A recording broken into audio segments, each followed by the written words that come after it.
दोस्तों साइंस ये कहती है कि अगर आप सिर्फ 20 मिनट धूप में बैठते हैं तो आपकी बॉडी 200 से भी ज्यादा एंटी माइक्रोब्स रिलीज करती है।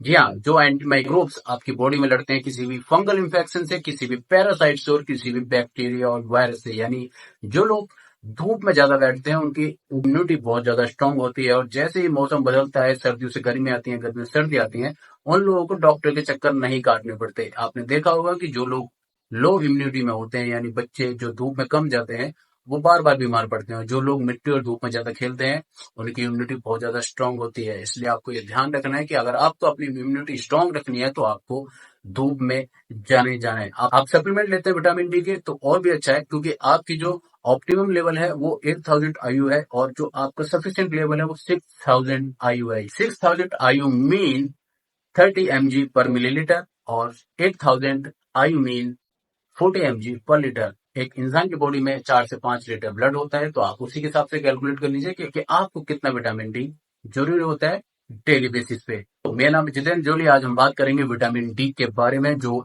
सबसे इंपॉर्टेंट विटामिन होता है आपकी बॉडी में। सबसे पहले बात करते हैं ये बनता कैसे है। ये बनता है सनलाइट से। जी हाँ, जो अल्ट्रावायलेट रेज होती हैं सन के थ्रू आपकी बॉडी पे जो पड़ती हैं, आपकी बॉडी पे होता है एक तरह का कोलेस्ट्रॉल जो मेंटेन करता है लिवर। यानी आपने देखा होगा आपकी स्किन के ऊपर एक ऑयल रहता है, जो होता है हमारी बॉडी का प्रोड्यूस किया हुआ कोलेस्ट्रॉल। जब सनलाइट उस पर पड़ती है तो वो चेंज होता है डिहाइड्रो कोलेस्ट्रॉल में, और कम से कम 8 घंटे लगते हैं उस डिहाइड्रो कोलेस्ट्रॉल को हमारे लिवर को कन्वर्ट करने में विटामिन डी में। जी हाँ, अगर आप 8 घंटे से पहले नहा धो लेते हैं, उस पार्ट को धो लेते हैं जिस पर धूप पड़ी है, तो हमारे लिवर कभी भी उस डिहाइड्रो कोलेस्ट्रॉल को जो सन से इंफ्यूज होके बना है आपकी बॉडी में, आपकी स्किन पे, वो कभी विटामिन डी में कन्वर्ट नहीं होगा। इसलिए अगर आप धूप सेकते हैं तो आप ऐसे बॉडी पार्ट पे धूप सेकिए जिसको आप अगले 8 घंटे तक धोने नहीं वाले हैं। नहीं तो आपको जिंदगी भर विटामिन डी के सप्लीमेंट खाने पड़ेंगे। अगर आपकी बॉडी में विटामिन डी की डिफिशियंसी नहीं है तो आपकी आंतों में जो कैल्शियम बनता है वो 20 गुना ज्यादा बनेगा। यानी आपकी हड्डियां बहुत ज्यादा स्ट्रांग होगी, और आपकी बोन हेल्थ, आपकी जो दांतों की हेल्थ, वो बहुत ज्यादा अच्छी होगी। आपने देखा होगा जो गांव के लोग होते हैं, पूरे दिन खेतों में काम करते हैं, उनकी बोन हेल्थ बहुत अच्छी होती है और अपने दांतों से ही गन्ना छीन लेते हैं। लेकिन आप शहर के लोगों को अगर देखेंगे, अगर वो दांत से गन्ना छीनने लगे तो उनके पूरे दांत गन्ने पे ही लगे रह जाएंगे। तो इससे आप समझ लीजिए कि बोन हेल्थ और सनलाइट में जाना कितना ज्यादा जरूरी होता है। और अगर आपको हमेशा खुश मिजाज रहना है और डिप्रेशन से दूर रहना है तो आपको विटामिन डी चाहिए ही।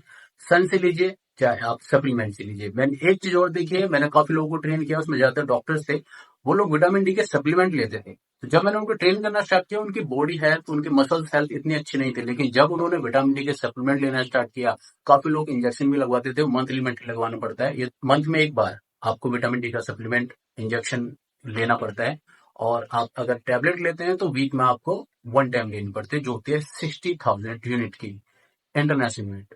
तो मैंने सडनली उनको देखा कि 1 डेढ़ महीने में उनकी मसल्स ग्रोथ में बहुत ज्यादा इंप्रूवमेंट था। मैंने इतना जल्दी मसल्स इंप्रूवमेंट देखा नहीं किसी में। लेकिन जो लोग टेस्टोन बूस्टर और ये सब सप्लीमेंट खाते हैं, मैं उनसे कहूंगा कि आप ज्यादा अच्छा है और विटामिन डी का सप्लीमेंट लेना स्टार्ट करें, क्योंकि इससे आपका टेस्टोन प्रोडक्शन बढ़ता है। आपने देखा होगा जो लोग ज्यादातर धूप में काम करते हैं, चाहे वो लेबर हो या कंस्ट्रक्शन में हो, उनकी मसल्स हेल्थ बहुत ज्यादा अच्छी होती है। किसी मजदूर की बॉडी देख लीजिए, आप आराम से समझ जाएंगे कि उसकी मसल्स हेल्थ क्या होगी आपके कंपेयर में। यानी एक जो इंसान ऑफिस में काम करता है और जो लेबर का काम करता है, उसकी मसल्स हेल्थ बहुत ज्यादा अच्छी होगी। मैं ये नहीं कहता कि आप भी लेबर का काम स्टार्ट करते हैं, लेकिन कम से कम आपको 20 से 25 मिनट रोज धूप में बैठना चाहिए। और सुबह और शाम जब भी आपको टाइम मिले, चाहे आप फोन चला लें धूप में बैठ के, लेकिन आपको धूप अपने बॉडी पार्ट पे एब्जॉर्ब करवानी ही चाहिए। आपको विटामिन डी की प्रोडक्शन अगर अपनी बॉडी में चाहिए, आपको अगर अपनी स्किन, अपने दांत, अपने बोन, अपने बाल सब कुछ अच्छे चाहिए, और अगर आपको जिंदगी में डिप्रेशन से दूर रहना है तो आपको विटामिन डी को सीरियसली लेना ही होगा। और आप विटामिन डी का सप्लीमेंट लेते हैं जो 6000 यूनिट आपको डेली का प्रोवाइड करता है, यानी आपकी कंजप्शन पूरी कर देगा। होता तो वो 60,000 यूनिट का है, लेकिन वीक में एक बार आपको लेना है। और उसके अलावा अगर आप धूप में भी जाते हैं या ऐसा फूड खाते हैं जिसमें विटामिन डी होता है, जो जस्ट नॉन वेजिटेरियन फूड में होता है, मेनली तो वो होता है अंडे में, मीट में, सैल्मन फिश में, और आपको मिलेगा मशरूम में भी। लेकिन मशरूम का अगर आपको विटामिन डी इंफ्यूज करना है तो आपको मशरूम को कम से कम आधा घंटा धूप में रखना चाहिए, और उसके बाद उसको पकाना चाहिए। ज्यादातर लोग तो ओपन में ही मशरूम को पकाते हैं ताकि उसके अंदर विटामिन डी आ जाए। तो अगर आपको विटामिन डी मशरूम से चाहिए तो आपको पहले उसे आधा घंटा धूप में रखना है। आपके किचन के आसपास जो खिड़की होगी आपको मशरूम को वहां सरका देना है। आधा घंटा धूप में रखने के बाद आप उसे बना लीजिए, तो उससे आपको विटामिन डी ठीक ठाक मिल जाएगा। इतना नहीं मिलेगा कि आपकी 60,000 यूनिट डेली की पूरी हो जाए, पर आपको ठीक ठाक विटामिन ई और विटामिन डी मिल जाएगा उससे। सेम चीज घी के साथ भी है, घी से आपको K2 मिलेगा और विटामिन डी भी मिलेगा।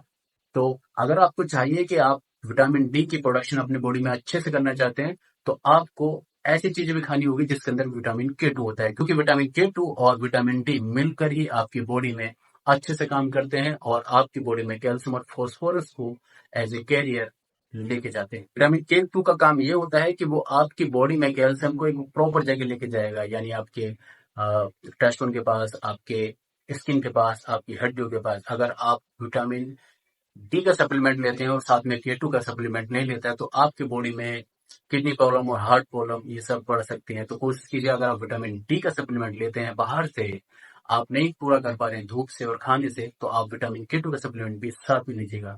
ये चीज आपके बहुत काम आएगी, आपकी मसल्स ग्रोथ के लिए, आपकी स्किन हेल्थ के लिए, आपकी बॉडी ग्रोथ के लिए। क्योंकि जिंदगी बहुत लंबी है, अगर आप सप्लीमेंट पर हमेशा डिपेंड रहेंगे तो आपके लिए जिंदगी में बहुत ज्यादा प्रॉब्लम आगे बढ़ जाएगी, और आपको अपनी फैमिली और अपने प्यार करने वालों को भी ध्यान रखना है। तो आप ध्यान रखिए कि आपको अपनी हेल्थ का ध्यान रखना है, क्योंकि आपकी फैमिली आप ही पे डिपेंडेंट है।